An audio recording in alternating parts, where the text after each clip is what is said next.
Kellie Parker is Rio Tinto's Chief Executive, Australia.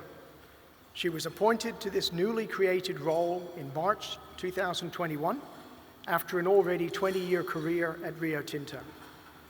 Before this role, Kellie was Managing Director of Pacific Operations, Rio Tinto's bauxite mines, alumina refineries and aluminium smelters in Australia and New Zealand, a role that she took after more than a decade in leadership and operational roles at Rio Tinto's iron ore division.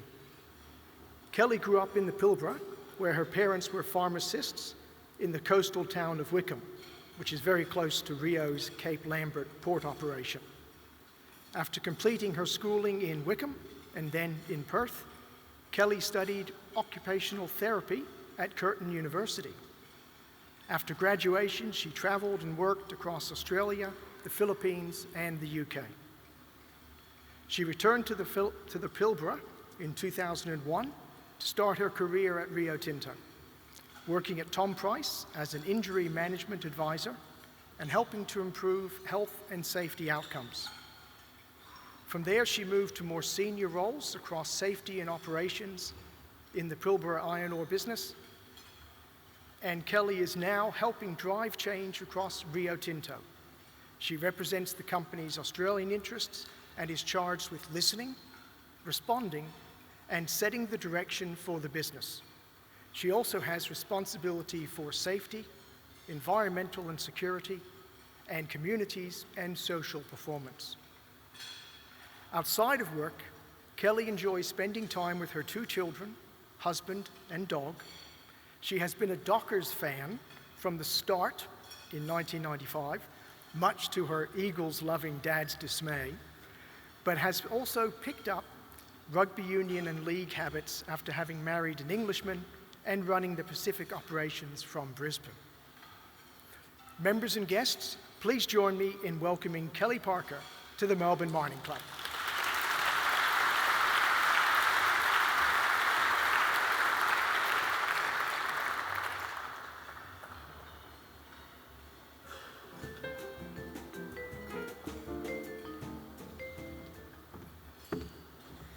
Thank you. I would also like to start by acknowledging the traditional custodians on the lands on which we meet today, the Burong Bun Wurrung and Wurundjeri Woi Wurrung peoples of the East Kulin Nation. I extend that respect to all traditional owners on whose lands on which we work, live and operate. I also pay my respects to their elders past and present, and to other Indigenous Australians who are joining us today. I also acknowledge the rich and enduring cultural heritage of Aboriginal people who have traditional ownership and custodial responsibilities. I acknowledge their deep and continuing connection to land and waters. Since commencing my role as Chief Executive Australia in March last year, I've had the privilege to meet with many Indigenous leaders and communities across Australia.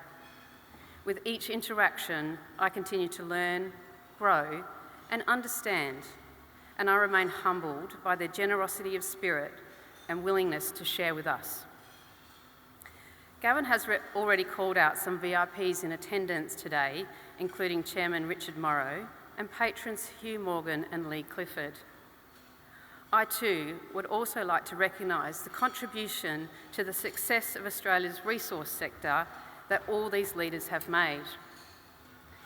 Everyone in this room would be quick to acknowledge that the strength, scale and success of the mining sector in Australia today reflects the foresight and courage shown by generations past. In my 2 decades with Rio Tinto, I have long understood that our industry stands on the shoulders of giants. At Rio Tinto, no figure looms larger than our former CEO, Lee Clifford. When it comes to the Australian business community or across Rio Tinto, if you mention the name Lee, everyone knows who you're talking about. These days, it is Lee Clifford AC, after his elevation to the Companion of the Order of Australia in the recent Queen's Birthday Honours list. It's appropriate that we acknowledge that honour today amongst friends. Congratulations, Lee.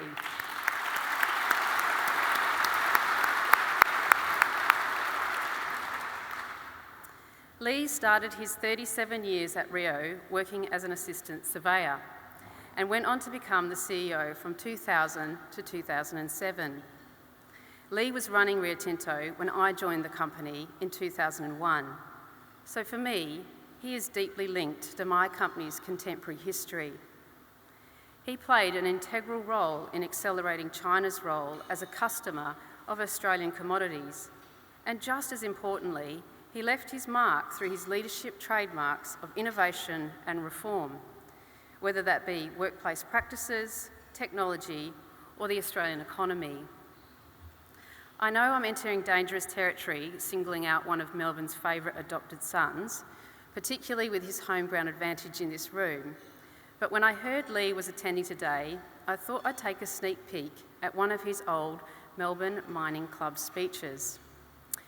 Whether it was just for inspiration or just plain old curiosity, I'm not sure, probably a mix of both. And here he was, 20 years ago this month, at the Melbourne Town Hall, talking up some themes familiar to everyone in the room. The paramount importance of safety, the need for the sector to continually improve productivity, and, before the boom, expounding on the potential for the sector of growing the market to China. All topics I'm sure he would go on to revisit in other forums countless times during his tenure as CEO. Lee even went on to reference the advantages of renewable power and touched on the challenges mining companies face in engaging with local communities. Now, we all know mining is a long-term industry, but 2 decades later, these issues are still being discussed at the Rio Tinto board table, arguably with even more significance than ever. So 20 years on, in my address today, I'd like to share my thoughts on how Rio Tinto views community engagement, amid a company-wide cultural reset, and the role of renewables in energy transition. Firstly, community engagement. Lee made the point that communities have a voice and they want to be heard. For companies across Australia, effective community engagement is more relevant today than ever before. Societal expectations for corporations, governments, and community organisations are higher than ever, and there are increasingly accessible avenues to ensure these views are clearly articulated and shared widely. For the mining sector in 2022, we are juggling the fallout from the challenges of global geopolitical uncertainty and rapidly changing societal expectations. I can almost hear Lee muttering across the table, "So what's new? I was talking about this 20 years ago." There is an argument, however, that the pace of change now is faster than ever. Rio Tinto understands this dynamic acutely. Since my appointment of Chief Executive Australia 18 months ago, I have spent a lot of time engaging with our stakeholders right across Australia as part of the reset of the business under our CEO, Joachim Stachon. This has involved a lot of listening. I needed to hear firsthand what our stakeholders were thinking. Traditional owners, employees, Rio Tinto alumni, governments, investors, partners, suppliers, civil society, and many others. Not just our supporters, but some of our most vocal critics. While many of my conversations have been confronting, they have been invaluable in replotting our engagement in Australia. Encouragingly, my takeaways was that overwhelmingly, the common thread across my stakeholder conversations was a desire for Rio Tinto to thrive and to succeed in repositioning the business for sustainable success. Everyone understands why a strong and sustainable resources sector is good for Australia. Everyone also understands why it's important for Rio Tinto to get the reset right. While Rio Tinto has made some significant progress, I'm the first to acknowledge we have a long way to go. We recognise there were some serious underlying issues well before the terrible events of Juukan Gorge in 2020. Much of this related to culture. It's widely acknowledged that culture is the foundation for performance and crucial for effectively executing strategy. We now recognise we place too much emphasis on business performance. We had focused too much on our short-term needs and transactional dealings and neglected the connections and rapport that we had spent so long building over the previous generation. We did not focus enough on relationships with our people, our partners, and with the communities where we operate. Jakob and my colleagues on the Rio Tinto Executive Committee have been working with our senior leaders to reflect carefully on what sort of business we want to build for the long term. The first building block was creating a clear sense of purpose, a purpose for our 45,000 employees that involves putting respect for people, communities, and land at the heart of our contribution. We're now very clear on where we're headed and what we need to do. We have a new set of values for our people: care, courage, and curiosity. And we are embedding these right across our business. A key to improving our culture is understanding that partnerships are built on trust. It's not rocket science, but it requires a lot of effort. Without continual nurturing of trust, things can go wrong very quickly, and crucially, they can't be fixed overnight. That is why we have been focused on rebuilding trust by changing the way we do business and improving our culture. I have worked within Rio Tinto for 2 decades, across our assets in the Pilbara, in our iron ore headquarters in Perth, running the operations centre for our Australian iron ore business, and leading the Australian and New Zealand aluminium assets from Queensland. With that background, when I took on the job of Chief Executive Australia, I had a pretty firm view about what was needed to restore our culture, and I was confident that I knew how to tackle the issue and help restore trust. While Rio Tinto is a storied global mining corporation operating in 35 countries across the world, and next year will mark 150 years since the company was born out of an ancient copper mine in Spain, Australian DNA runs strong through the business. In the same way Australia's rich mining heritage is acknowledged internationally, Rio Tinto retains a strong Australian pedigree throughout its global operations. I knew the importance of getting it right in Australia, not just for here in Australia or even for the global business, but for our many stakeholders across the country and the world. Jakob and the board have given us a mandate to do what it takes to get it right. To meet the changed expectations of our communities, we have to be bolder and braver than before, not just in the way we mine, but ensuring we meet the expectations of communities as long-term stewards of the land on which we operate, and leave a positive legacy for future generations once mining on that land ends. One of the most effective tools to build trust and strengthen culture is to enhance transparency. Not only does this help with stakeholder relationships, it has been crucial in building engagement with our people. Here's a contemporary example. Everyone in this audience understands the importance our industry places on health and safety in the workplace. We all know the long-established mantra, and we live it: safety is our number one priority. We're focused on creating safer, more respectful and inclusive workplaces for our people. This is intertwined with the work we are doing to improve culture. We firmly believe an important part of becoming a better company is acknowledging that we have a responsibility for ensuring the well-being of our people beyond the traditional areas of operational health and safety, as well as physical safety, psychological safety and emotional safety are fundamental to thinking on the question of safety. That is why in 2021 we launched an important program called Everyday Respect to improve how we identify and respond to unacceptable behaviour in the workplace.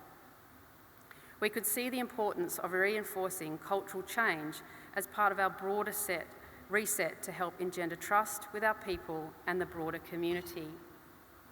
As part of the program, we called in Elizabeth Broderick, the former Australian Sex Discrimination Commissioner, to advise a dedicated internal Everyday Respect task force established to lead on this work. We collated the views of more than 10,000 employees and contractors worldwide who participated in listening sessions and surveys. The findings and detailed accounts of often raw and personal experiences made confronting reading. But we chose to share them openly with our people and stakeholders. Some observers may have considered the decision to highlight such sensitive issues to be brave in the manner of Sir Humphrey and Yes Minister, but it sent an immediate and unmistakable message to our people that we are treating the matter seriously. Importantly, it has encouraged our people to speak up about the poor conduct in our sites and offices, with a number of reports up by 95%. We view this as progress and a sign of confidence in the systems we have placed to deal with these matters. Importantly, of those reporting issues, those who were wishing to remain anonymous has decreased by 40%. Our people understand we're treating these matters seriously, and any concerns will be managed objectively, with care and consultation throughout. I firmly believe the process of publicly airing these matters has built trust and accelerated the momentum for change within the business on this important issue. Having established and acknowledged the extent of the problem, we are now implementing the recommendations set out in the report. Another area where we're making significant changes to the way we work in Australia relates to our relationship with traditional owners. Many people in the room will remember back to 1995 when Leon Davis, as the head of Rio Tinto's predecessor, CRA, laid out the principles that would underpin the company's relationship with traditional owners. In an address delivered just up the hill on Collins Street, he recognised native title and talked about our operations being developed in active partnership with Aboriginal people. At the time, it was an industry first. Now, in an approach seamlessly aligned with the vision laid out 3 decades ago by Leon on behalf of the company, we are working together with traditional owners to move to a co-management of country model. This will enhance protection of heritage and provide better outcomes for both First Nation peoples and our business. As with all stakeholders, relationships are central to this partnership, and we're working hard to rebuild them. We know this process will take time, and it cannot and will not be rushed. And we are hopeful it will lead to a seismic change in the way we work together. As part of the relationship building, we are fostering a truth-telling process across our operations, giving our large workforce greater insight, perspective, and understanding of key Indigenous issues, the importance of reconciliation, and for Indigenous Australians to have a voice they deserve. In terms of moving forward together as a reconciled nation, Rio Tinto has long supported constitutional recognition for Indigenous Australians, having backed the recognised campaign through to Uluru Statement from the Heart to where we stand today, with growing momentum behind an Indigenous voice to Parliament.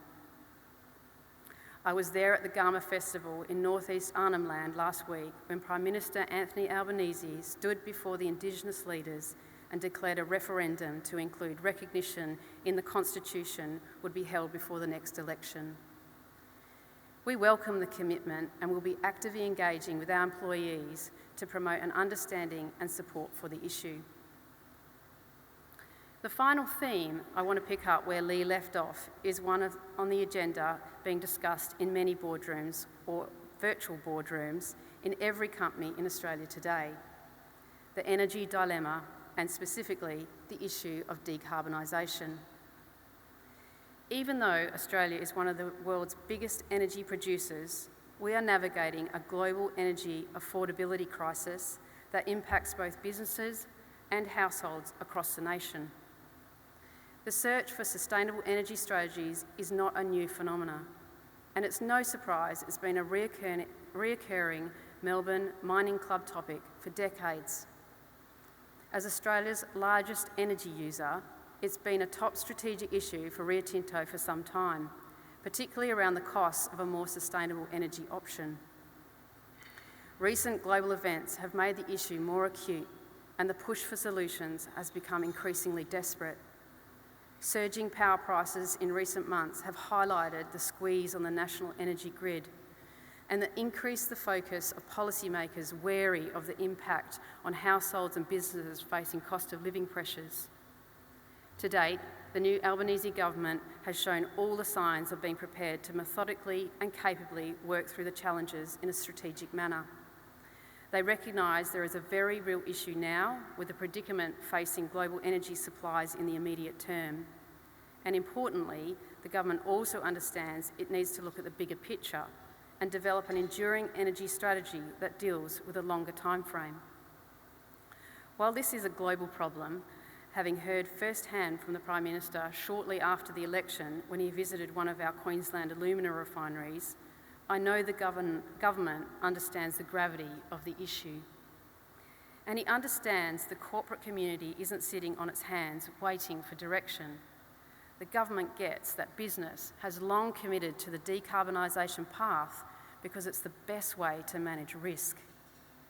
Additionally, from the perspective of the global investment community, there is a real sense of optimism about the potential for greater certainty and consistency in the energy policy framework in Australia, with the government's commitment to 43% cut in emissions by 2030. This was clear from the Sydney Energy Forum held a few weeks ago, bringing global business leaders to Australia, piggybacking on the meeting of the Quad Energy Ministers, which brought together the energy policymakers from Japan, India, and the US with their Australian counterparts. While this has landed on the desk of the Prime Minister and the Energy Minister, it is such a fundamental issue to the Australian economy that it will require cooperation across government, with all states and territories, and strong engagement with industry and its representative bodies. Not just the energy suppliers, but energy users and other stakeholders as well. Although the short-term volatility remains, at Rio Tinto, we can see the opportunities presented from the energy transition.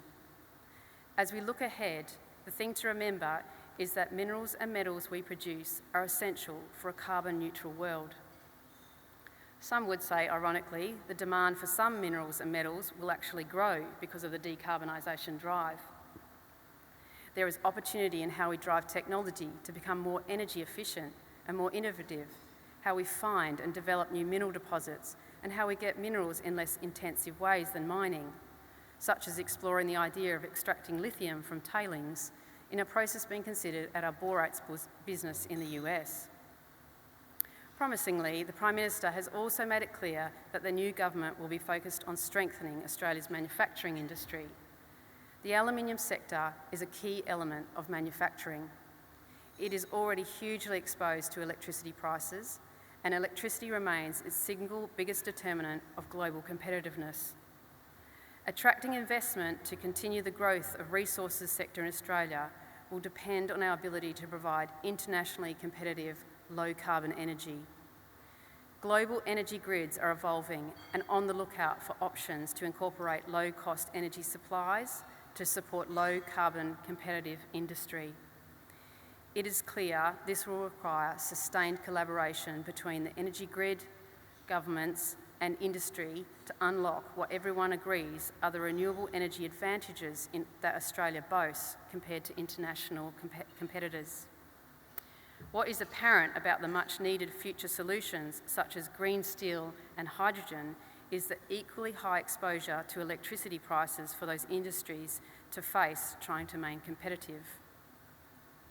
This illustrates why any national electricity solution must not only go low carbon, but also retain its competitiveness. Investment by industry requires firm, green, competitive electricity prices. Given the potential opportunity for Australia, we remain confident policymakers will establish the framework to provide greater certainty for investment. Having said that, we know there's no time to waste in securing a pathway to decarbonisation, and that's why Rio Tinto reshaped its strategy last year to accelerate its take-up of renewable energy. We appreciate that we have an immense workload ahead of us to meet our target of halving our emissions by 2030. More immediately, we have targeted a 15% reduction by 2025, and over the longer term, net zero by 2050. And we aren't just talking trials or pilot projects. There is a real sense of urgency. We expect to make a $7.5 billion capital investment by 2030 to meet our targets. Undeniably, Australia is well endowed with an underlying renewable energy resource and blessed to have a natural environment that boasts a rare combination of wind, solar, coupled with land availability. With year-round sun and strong winds in the Pilbara offers one of the best opportunities in the world to harness solar and wind for energy generation for our assets. We are working with our partners in Western Australia to establish an integrated network of solar and wind power sources. On the other side of the country in Queensland, we are seeking proposals from developers of large-scale wind and solar projects to power our aluminium assets. The idea is that the projects will, in parallel with firming solutions, start supplying power to our smelter and refineries in Gladstone through the Queensland grid by 2030. As in WA, we aren't looking to pull together a few experimental projects to fly a kite. This is serious strategic play. We have called for proposals for at least 4 gigawatts of large-scale solar and wind capacity in Queensland. To give an idea of the scale of this push, we are looking at driving the development of more than 1/3 of the current wind and large-scale solar capacity currently in Australia. To help us achieve our decarbonisation goals for iron ore business, we're developing 1 gigawatt of solar and wind power at our Pilbara operations. That is 7 times bigger than WA's largest solar farm. With the support of large-scale battery storage, it will provide reliable and secure energy to the Pilbara, largely replacing gas generation and setting us up for the first phase of decarbonising our fleet of diesel vehicles. Despite the latent potential for wind and solar in Australia, there is no guarantees. Success will be dependent on attracting green industry to the grid to create jobs and economic prosperity. And firstly, capital intensity matters. Renewables are capital intensive, with minimal ongoing operating costs. All of us understand that Australia remains an expensive location to build, so it won't be easy. Regional Australia, particularly the Pilbara and North Queensland, is remote, posing additional labour and cost challenges. And we need to consider where best to locate any new infrastructure to mitigate impacts on the local environment and community. We are working with local communities, including traditional owners, partners and suppliers, to develop innovative and fit-for-purpose solutions. Secondly, renewables are intermittent, and industry requires largely firm energy. A coordinated grid solution in Queensland will be critical and requires collaboration of suppliers, users, regulators, transmission providers and policymakers. Technology will also play an important role. If we are successful, Rio Tinto will remain Australia's largest industrial consumer of electricity, and we will become, by far, the nation's biggest industrial user of renewable wind and solar. As an update on the Queensland request for proposals, we've received proposals for a lot more than the 4 gigawatt we asked for originally. One thing that we are yet to determine is the role Rio Tinto will play in the generation and/or supply of renewable energy. We are looking at that now as we analyse the scores of proposals that have been put forward to us, initiatives that involve Rio Tinto at all stages of the supply chain, from owner, operator, partner, provider, investor and customer in these projects. So watch this space. Innovative approaches are on the table across the industry about how best to harness renewable energy options. The sector must work together with governments, investors, partners and communities to shape the best outcome. Imminently, one area where Rio Tinto hopes to work closely with the federal government is the Jobs and Skills Summit scheduled in a few weeks and the associated employment white paper. Harking back to John Ralph, in his CRA leadership tenure, working with governments of the day from both sides of the political aisle on issues of national importance, our company will always put up its hand to work with governments to drive better outcomes for Australia. At the upcoming summit, quite rightly, much attention will be placed on the current squeeze on skilled labour. With record low unemployment, coupled with visa backlogging and diminished interest in Australia from skilled migrants, the resources sector is facing challenges accessing talent. Added to that, we're currently experiencing elevated levels of unplanned absences at our operations due to spikes in COVID-19 cases. Rio Tinto is not alone in recognising these issues could slow future investment, growth and development of new sites. While we are hoping the summit will look at practical measures including improving visa processing times to pre-COVID levels, consolidation of skilled occupation lists, more responsive labour market testing and better recognition of emerging occupations. Pleasingly, the Prime Minister and Treasurer want the summit to also focus on maximising jobs and opportunities in renewable energy. With a large Indigenous workforce, we can also see the benefits if the summit explores initiatives to expand employment opportunities for Indigenous Australians. As with the broader corporate community and the mining industry in particular, we look forward to hearing more about the format of the summit in coming days. If we get this collaboration right, there is a prosperous energy future for Australia, that not only can we decarbonise and modernise today's grid, but attract the industries of tomorrow to be right here in Australia. And although the short term remains unpredictable and uncertain as ever, at Rio Tinto, we actually remain quite comfortable about the long term. Back in 2002, Lee concluded his remarks encouraging the audience to believe Rio Tinto was well placed to capitalise on the emerging opportunities. 2 decades on, that's my message I want to leave with you today. We are very clear on the business we want to build for the long term. While we have significant work ahead of us, we know where we're headed, we know what we need to do, and we understand the opportunities that await if we continue to act bravely and decisively. Thank you. Thank you, Gavan, and I'm happy to take questions.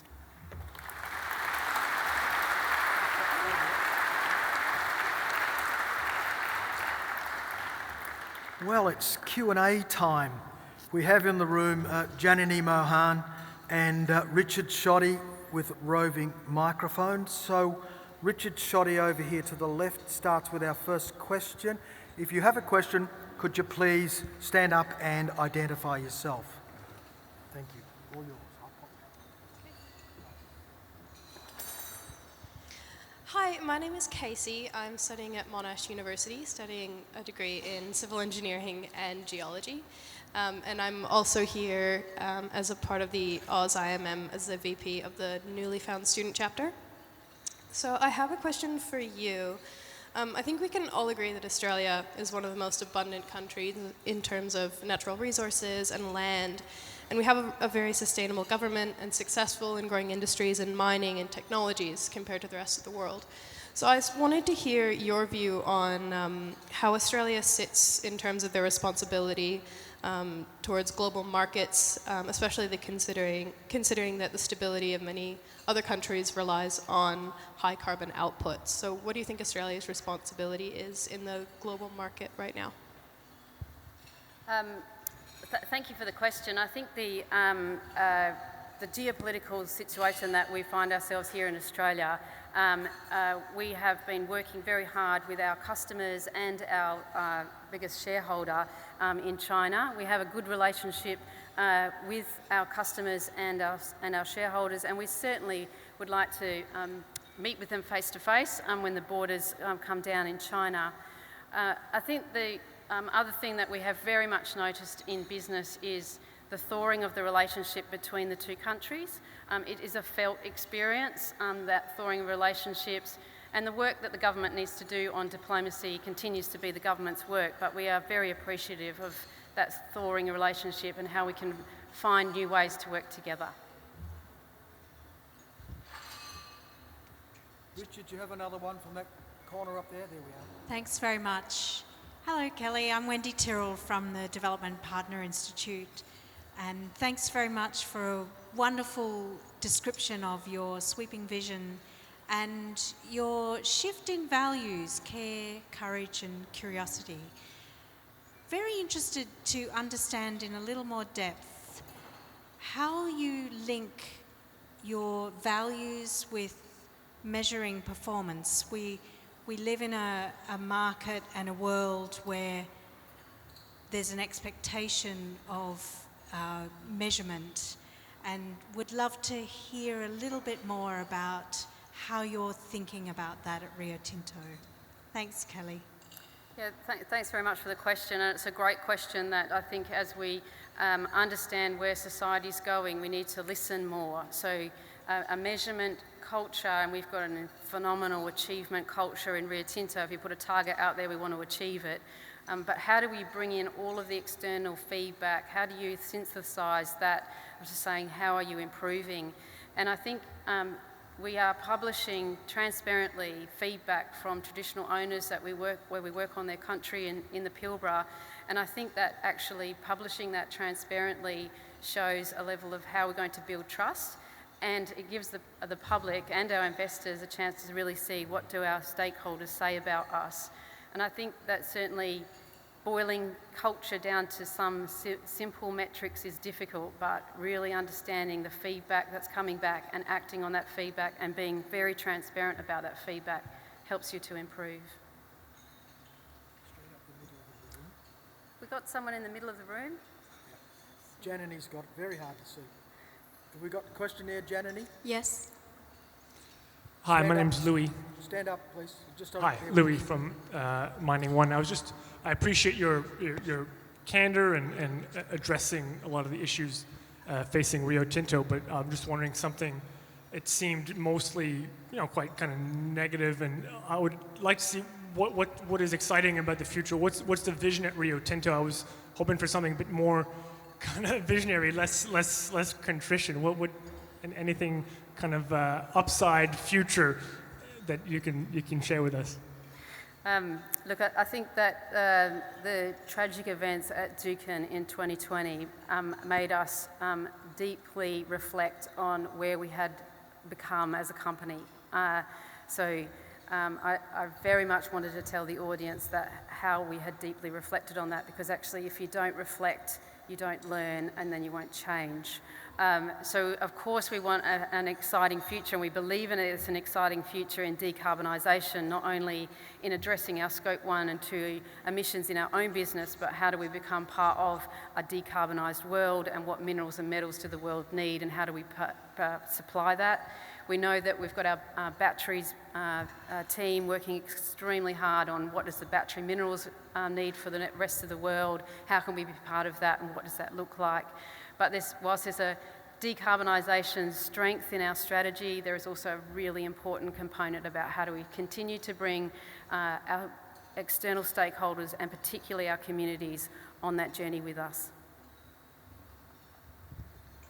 Kellie, I think we have one here through Richard Shoddy on the students' table. Hello, Kellie. Thank you for that address. My name is Michael Lockhead. I'm from Deakin University, and I'm a student ambassador for Engineers Australia. I'm on the student table here today, so thank you for Gecko for having us here in the Melbourne Mining Club. I was wondering, you touched on it a bit in your speech, and also in that last question as well, about the future technologies and the changes in decarbonisation and other areas of the business, like many businesses in the industry. What advice might you have for a student hoping to drive some of this change in the future as they enter the industry? Fabulous question, and I do want to call out for some of the Rio Tinto people here. Some have come from Bundoora, which isn't too far away from here, and Bundoora is our research facility that is actually driving massive changes in our business. We are being able to look, as I mentioned in the speech, how do we extract lithium from our waste products in boron in the US, but how do we mine differently is all being researched out of Bundoora. Huge strength about how do we mine lithium in Serbia comes from Bundoora. And how do we process what is in our tailings dams, and what can we draw out of our tailings dams so it's not so mining intensive. Really depth of research and processing that happens. So I think the industry is very exciting when it comes to circular economy. What is in our current waste products and what can we get out of that? We know that we've already produced scandium and tellurium out of our waste products, and we are taking over the market, or half the market of scandium. So it's a very exciting time with critical minerals. So I think we might have another one in the middle there. Janini, you've got one here. Yes, I've got one. Hi, Kellie. Janini from KPMG and Melbourne Mining Club. You've been in your role since March 2021. What would you like your legacy to be?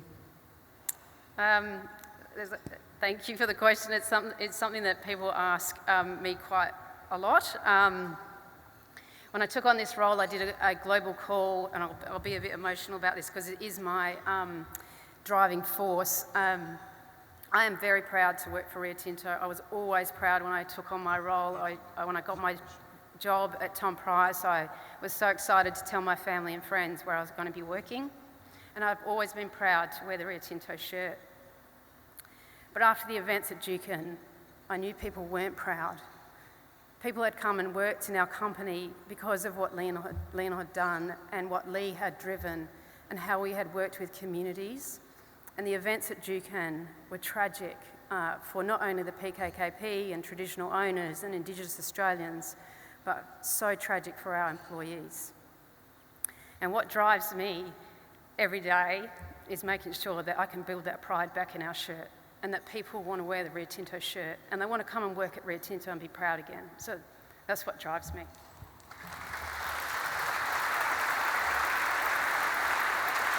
Well, there was a lot of heart in that, Janini. I think you've got one more question, do you? And we'll take one more question. Thank you. Thank you, Kellie. Hedley Widdop from Lion Selection Group and the Melbourne Mining Club. And we just thought we'd go in a line on this table. You've heard some good ones from the students. Firstly, thanks for the talk, but also for that personal reflection. You see a lot of big company people talk to big audiences, and often it's polished and not so personal. And it's the smaller company reflection where entrepreneurial nature comes through that we think we've just seen. So thank you for that. My question to you is, and you've touched on it a number of times, about adjusting wholesale changes in the Rio Tinto culture, and that stretches as far as interactions with some of your traditional owner friends as well. How do you measure that? After the events of Juukan, we knew that we had damaged significant trust with the PKKP, and we have been very much rebuilding trust with them. We were able to put out a heads of agreement in May to let people know how much we are progressing, and we will talk about that, how far we've progressed based on the PKKP and how comfortable they are and the permission they give to us to be able to talk about things. With other traditional owners across the Pilbara, in our disclosures on our website, we publish transparently, word for word, what they think of us. Because as I said in my speech, transparency does build trust. And it not only builds trust with our investors and our community, but back with our traditional owners, that we don't synthesise anything that they say to us. It's raw, and we publish it back out. We have also then been looking at all of our relationships across Australia with Indigenous people, and particularly senior Indigenous people. And very much I'm pleased that we have got established an Australian advisory group that advises myself and the executive committee about issues in Australia, and particularly Indigenous issues in Australia. It's chaired by Professor Peter Yu. We've met a couple of times, most recently at WEPA, and the chair of our Sustainability Committee, Megan Clark, is invited to those meetings, and we talk about transparently the real issues that we have in our business. And just recently, as I said, I was at the Gama Festival, and I have now had feedback a number of times about how much work Rio Tinto is putting in. And for the first time, I had senior Indigenous leaders ask me for help and ask me to participate, which is a massive change for me when I talk to senior Indigenous leaders. So it does feel like we are on a massive journey, long journey, but it does feel like we're making progress. Okay. Thanks for that, Kellie. Thanks very much. John Tivy from White and Case was going to join us for the vote of thanks, but Tiv got caught up offshore. So he's asked Richard Morrow, the chair of the Melbourne Mining Club, to join us on stage and deliver the vote of thanks. Would you please welcome Richard to the stage?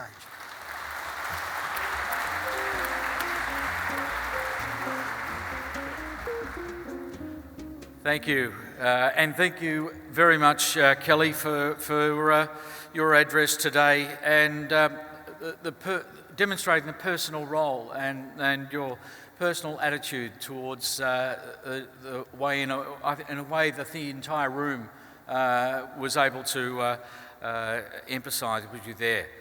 And it's great to see so many old friends and familiar faces here today for the keynote. Certainly your comments on power supply have certainly demonstrate how that's moved up the power pole, if you like, of challenges for the resource sector today. We've got several former speakers here today, and that serves to remind me of the magnificent role that mining has played in Melbourne's past and its future. And you being here today demonstrates the important role that Rio has played in that time zone. So please accept this gift, which I hope will have pride of place in your office going forward.